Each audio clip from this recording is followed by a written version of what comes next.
नेहमीचे तेच ते भजे खाण्यापेक्षा एकदा हे मूग डाळीचे भजे करून बघा. करण्याची पद्धत थोडी वेगळी आहे. 2 तास आधी भिजवलेली मुगाची डाळ छान पाणी झारून काढून घ्यायची. 2 चमचे मूग डाळ बाजूला ठेवली. हिरवी मिरची, लसूण, आलं मिक्सरच्या भांड्यामध्येच घालायचं. छान बारीक करून घ्यायचं. पाणी न टाकता बारीक करायचं बरं का. आता हे सर्व काढून घेतलं. यामध्ये बारीक चिरून घेतलेला पालक आवडीनुसार कमी अधिक करायचा. कांदा घालायचा. त्याचबरोबर बेसन पीठ, तांदळाचं पीठ घालायचं आणि छान सर्व एकत्र करून घ्यायचं. आता यामध्येच 1 चमचा जिरं घालायचं, धना पावडर घालायची, हळद घालायची, तसंच लाल तिखट घालायचं आणि मीठ घालायचं. आता यामध्येच 1 चमचा पांढरे तीळ घालायचे आणि सर्व साहित्य छान हे एकत्र करून घ्यायचं. आता मिक्सरच्या भांड्यामध्येच आपल्याला थोडंसं पाणी घालायचं आहे आणि ते पाणी यामध्ये घालायचं आहे.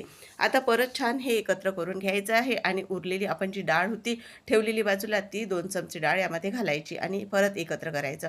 कडकडीत तेलामध्ये एक करत भजी सोडून घ्यायची आहेत. आपल्याला अजिबातही सोड्याचा कुठेही वापर केलेला नाही आणि यासोबतच हिरव्या मिरच्यासुद्धा तळून घ्यायच्या आहेत. तुम्हाला डिटेल रेसिपी हवी असल्यास चॅनलवर अपलोड केलेली आहे, नक्की बघा.